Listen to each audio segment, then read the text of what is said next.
मैं अमित हूं, एक 32 वर्षीय व्यक्ति जो कुछ समय से दिल्ली में रह रहा है।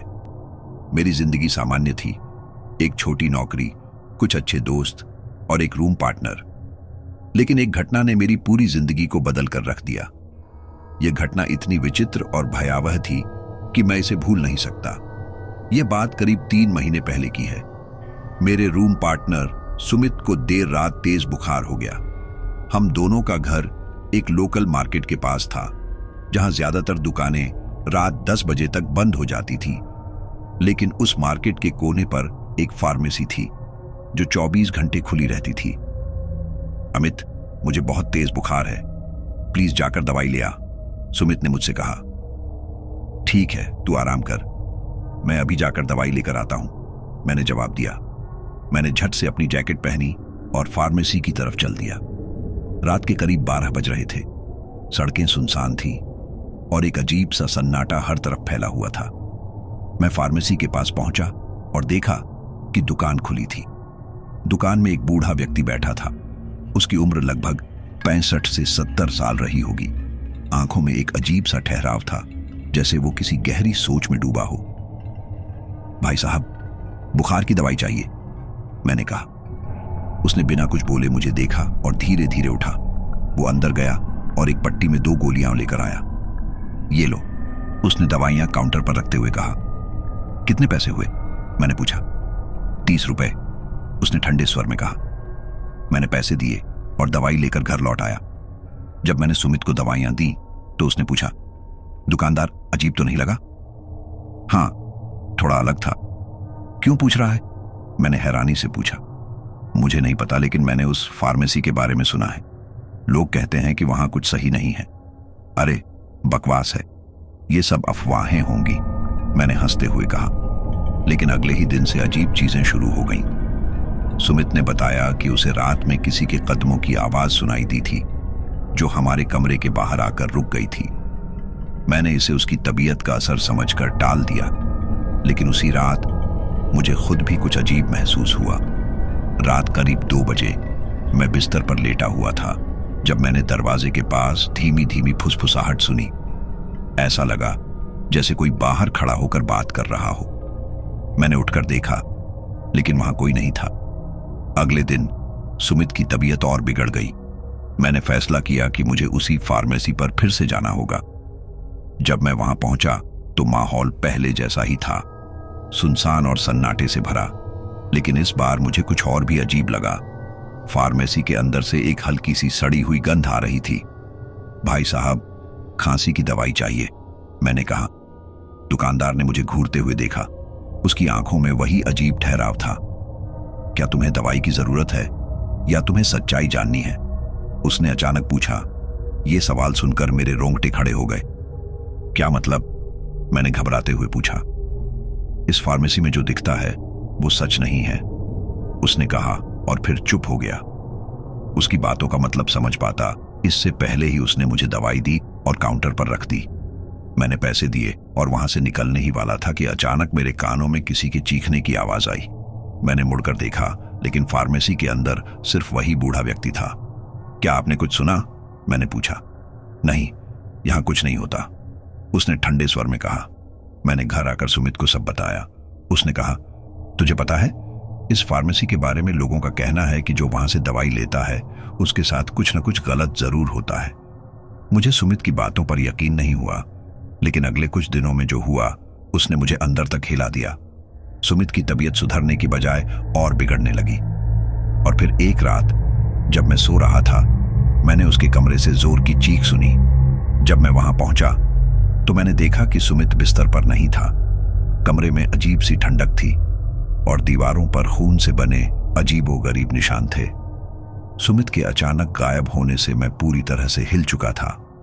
कमरे में पसरी ठंडक और दीवारों पर बने खून के निशान मुझे किसी बुरे सपने जैसे लग रहे थे। मैं यह समझ नहीं पा रहा था कि यह सब असलियत है या मेरी आंखों का धोखा। उस रात मैंने हिम्मत जुटाकर पुलिस को बुलाया। पुलिस ने आते ही पूरे कमरे की तलाशी ली, लेकिन सुमित का कोई सुराग नहीं मिला। खून के निशानों को देखकर वो लोग भी चौंक गए। ये मामला थोड़ा अजीब है, इंस्पेक्टर शर्मा ने कहा। आप कहना क्या चाहते हैं? मैंने घबराते हुए पूछा। अमित, क्या तुम्हारा दोस्त किसी झगड़े या विवाद में तो नहीं था? नहीं सर, ऐसा कुछ भी नहीं था। वो एक साधारण इंसान था। पुलिस ने केस दर्ज कर लिया, लेकिन उनके रवैये से लग रहा था कि वो इसे ज्यादा गंभीरता से नहीं ले रहे थे। सुमित के गायब होने के 2 दिन बाद मैंने तय किया कि मुझे खुद कुछ करना होगा। मेरे दिमाग में बार बार फार्मेसी और उस बूढ़े दुकानदार की बातें घूम रही थीं। मैंने आसपास के लोगों से उस फार्मेसी के बारे में पूछताछ शुरू की। भाई साहब, क्या आप उस फार्मेसी के बारे में कुछ जानते हैं? मैंने पास के पान वाले से पूछा। उसने मेरी तरफ देखा और कुछ कहने से पहले इधर उधर देखा, जैसे उसे डर हो कि कोई सुन न ले। भाई, उस दुकान से दूर रहो, वहां कुछ गड़बड़ है। मैंने सुना है कि जो लोग वहां से दवाई लेते हैं उनके साथ कुछ न कुछ अनहोनी जरूर होती है। क्या आपने कुछ देखा है? मैंने और सवाल किया। नहीं देखा, लेकिन सुना है कि उस दुकान में पहले एक भयानक हादसा हुआ था। कोई महिला वहां काम करती थी जिसने खुद को दुकान के अंदर जला लिया था। उसके बाद से वहां अजीब चीजें होने लगी। ये सुनकर मेरी रीढ़ में सिहरन दौड़ गई। मुझे समझ नहीं आ रहा था कि यह सब कैसे सुमित के गायब होने से जुड़ा हो सकता है। अगली रात मैंने हिम्मत जुटाई और उस फार्मेसी पर वापस गया। इस बार मैंने एक प्लान बनाया था। मैं वहां जाकर उस बूढ़े से सच्चाई उगलवाने की कोशिश करूंगा। रात के करीब 11 बज रहे थे। दुकान हमेशा की तरह खुली थी। मैं अंदर गया और देखा कि बूढ़ा दुकानदार अपनी जगह पर बैठा था। उसकी आंखें अजीब ढंग से लाल हो रही थीं, जैसे उसने कई रातों से नींद न ली हो। दवाई चाहिए? उसने बिना मेरी ओर देखे पूछा। नहीं, मैं कुछ और जानने आया हूं, मैंने साहस जुटाकर कहा। उसने धीरे धीरे मेरी तरफ देखा। उसकी आंखों में वही अजीब ठहराव था। तुम जो भी ढूंढ रहे हो वह तुम्हें परेशान करेगा, उसने ठंडी आवाज में कहा। सुमित कहां है? मैंने लगभग चीखते हुए पूछा। वह अपने भाग्य के साथ है, और अगर तुमने ज्यादा सवाल किए तो तुम भी वहां पहुंच जाओगे, उसने कहा और काउंटर के पीछे से एक मोटी किताब निकाली। उस किताब का कवर जला हुआ सा लग रहा था। उसने उसे खोला और मैं देख सकता था कि पन्ने पुराने और पीले थे। उसने किताब से एक फोटो निकाली और मेरी तरफ बढ़ा दी। ये क्या है? मैंने पूछा। देखो और समझने की कोशिश करो, उसने कहा। जब मैंने फोटो देखी तो मेरे होश उड़ गए। फोटो में सुमित था, लेकिन वह किसी अंधेरे कमरे में बंद था। उसकी आंखें डर से चौड़ी थीं और उसके चारों ओर अजीब से साए दिखाई दे रहे थे। ये तुमने क्या किया है? मैंने चिल्लाते हुए कहा। मैंने कुछ नहीं किया।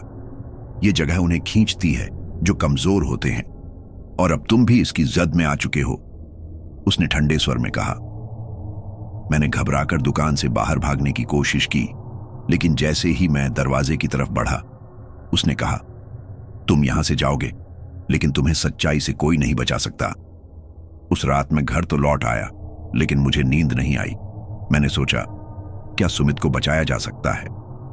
लेकिन अगले ही दिन जब मैंने अपने कमरे में कदम रखा तो मुझे सुमित की आवाज सुनाई दी। अमित, मुझे बचा लो, वो मुझे ले जा रहे हैं। आवाज छत के कोने से आ रही थी।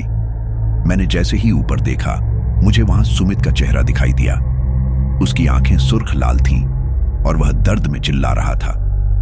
मैं समझ गया कि यह सब सिर्फ फार्मेसी से जुड़ा नहीं है, यह कुछ बड़ा और खतरनाक है।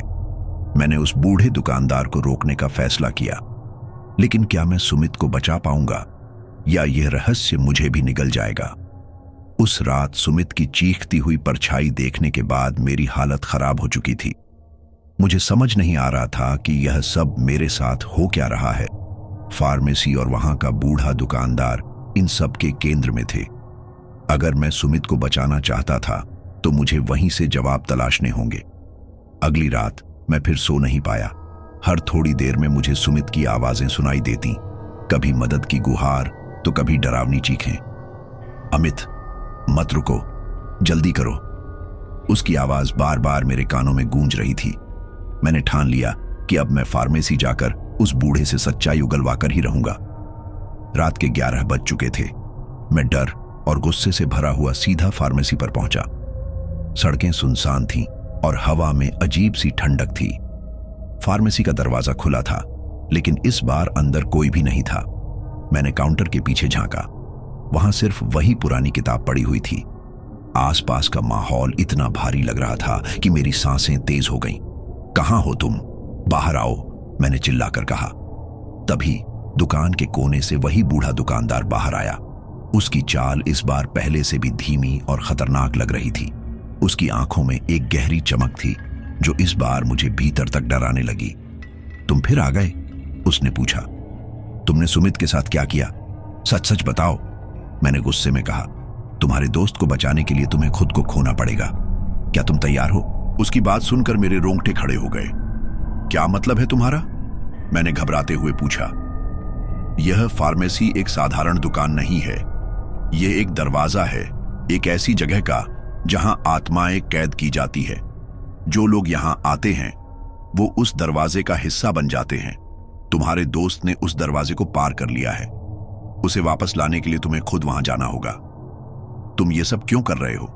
मैंने चिल्लाते हुए कहा। मैं नहीं, ये जगह करती है। मैं सिर्फ इसका रखवाला हूं। उसने मेरी तरफ देखा और कहा, अगर तुम अंदर जाना चाहते हो तो यह किताब पढ़नी होगी, लेकिन याद रखना, जो वहां गया वो वापस नहीं आया। मैंने थोड़ी हिचकिचाहट के बाद वह किताब उठाई। जैसे ही मैंने पहला पन्ना पलटा, मुझे ऐसा लगा जैसे पूरा कमरा घूमने लगा हो। किताब के पन्नों पर अजीब सी आकृतियां बनी हुई थी जो हर पल बदल रही थी। इस किताब को पढ़ो और वह दरवाजा खुलेगा, उसने कहा। मैंने किताब के शब्दों को पढ़ना शुरू किया। जैसे जैसे मैं पढ़ता गया, फार्मेसी की दीवारें काली पड़ने लगीं। दुकान का सारा सामान गायब हो गया और फिर अचानक मैं खुद को एक अंधेरी जगह पर खड़ा हुआ पाया। यह जगह इतनी स्याह थी कि मुझे अपनी परछाई भी नजर नहीं आ रही थी। हवा में अजीब सी बदबू थी और दूर से किसी के रोने की आवाजें आ रही थी। मैंने आवाज की दिशा में चलना शुरू किया। यह जगह एक लंबे और टेढ़े मेढ़े रास्ते की तरह थी, जहां हर कदम के साथ अजीब आकृतियां मुझे घूर रही थी। सुमित, मैंने चिल्लाया। अमित, यहां मत आओ। सुमित की आवाज सुनाई दी। मैं उसकी आवाज के पीछे भागा, लेकिन हर कदम के साथ वह मुझसे और दूर होता गया। अचानक मुझे सुमित एक अजीब से पिंजरे के अंदर कैद दिखाई दिया। वह कमजोर और थका हुआ लग रहा था। अमित, मुझे बचा लो, उसने रोते हुए कहा। जैसे ही मैंने उसकी तरफ कदम बढ़ाया, चारों ओर से डरावने साए प्रकट हो गए। उनकी शक्ल इंसानों जैसी थी, लेकिन उनकी आंखें पूरी तरह से सफेद थीं। उनके मुंह से अजीब सी गड़गड़ाहट की आवाजें आ रही थीं। तुम यहां नहीं आ सकते, ये जगह तुम्हारे लिए नहीं है, उनमें से एक साए ने कहा। मुझे सुमित को ले जाने दो, मैंने चिल्लाया। अगर तुम उसे ले जाओगे तो तुम्हें यहां रहना होगा, उसने कहा। मुझे अब समझ आ गया था कि यह जगह आत्माओं को कैद करती है और इसे एक नई आत्मा चाहिए थी। मैंने बिना सोचे कहा, ठीक है, मुझे रख लो, लेकिन सुमित को जाने दो। साए हंसने लगे। उनकी हंसी इतनी भयानक थी कि मेरी हिम्मत टूटने लगी। तुमने बहुत बड़ी गलती कर दी है, अब तुम यहां हमेशा के लिए रहोगे, उन्होंने कहा। जैसे ही मैंने सुमित का हाथ पकड़ा, वह गायब हो गया। मैं चिल्लाया, सुमित, तुम ठीक हो? लेकिन वहां सिर्फ अंधेरा था। तभी मेरी आंखें खुली। मैं अपने कमरे में था। सब कुछ सामान्य लग रहा था, लेकिन सुमित वहां नहीं था। तभी मेरे फोन पर एक मैसेज आया। मैसेज में लिखा था, धन्यवाद अमित, लेकिन तुमने मुझे बचाने के लिए अपनी जिंदगी दांव पर लगा दी। अब तुम इस जगह से कभी बाहर नहीं जा सकते।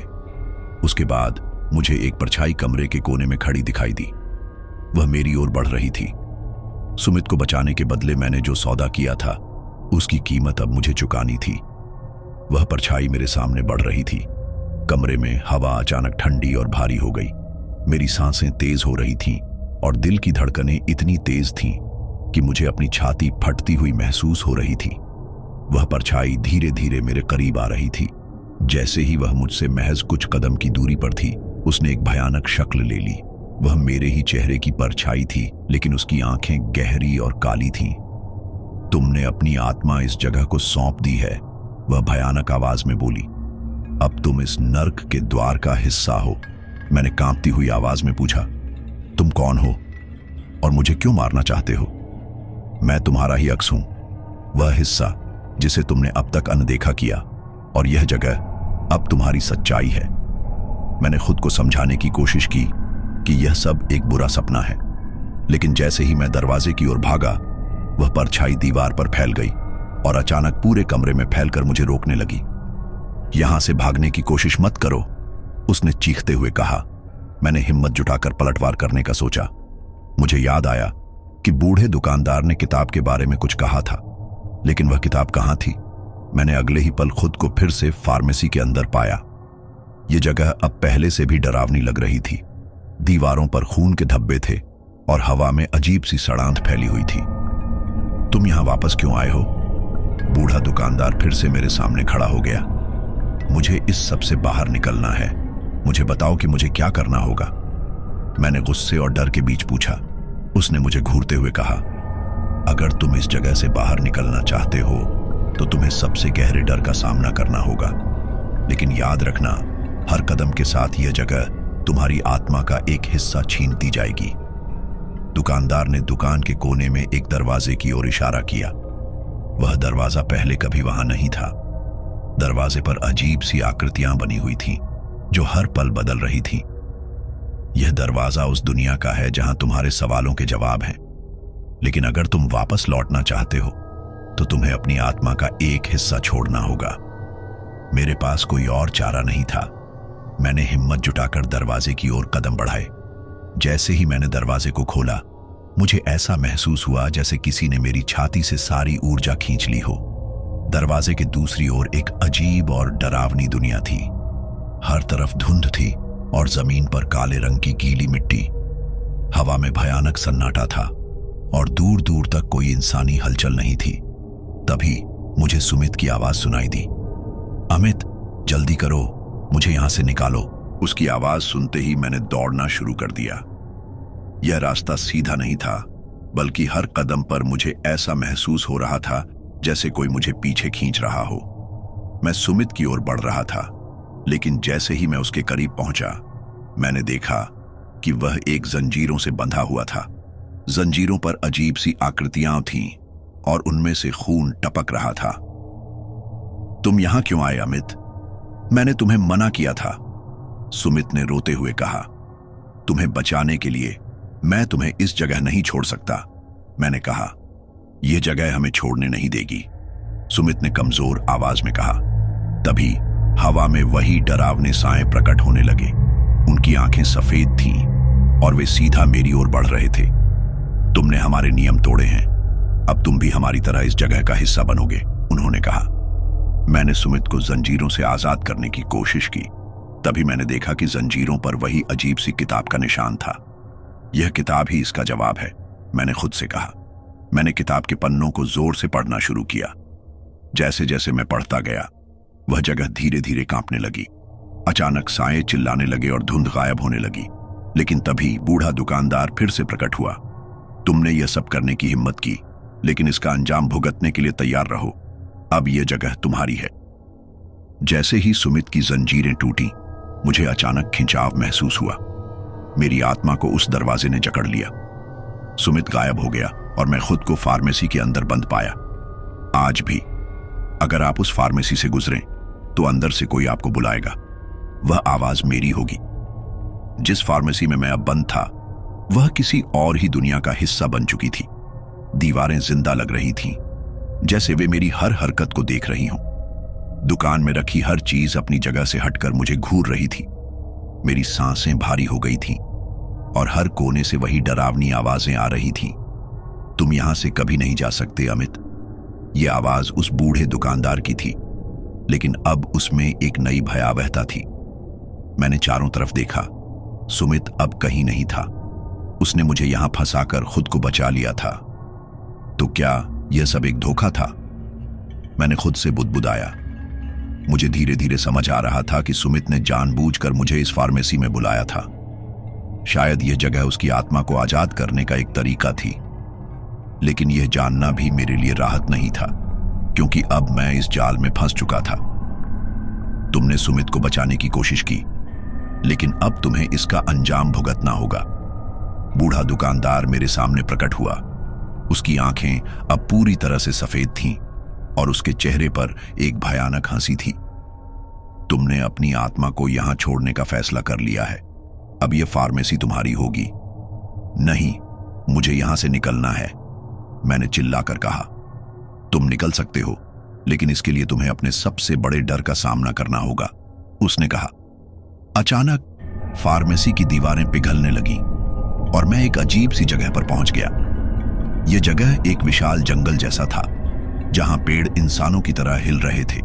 हर दिशा से बच्चों की रोने की आवाजें आ रही थीं। मुझे समझ नहीं आ रहा था कि यह जगह कौन सी है। तभी मैंने देखा कि एक परछाई मेरे सामने प्रकट हो रही है। वह परछाई मेरी ही शक्ल की थी।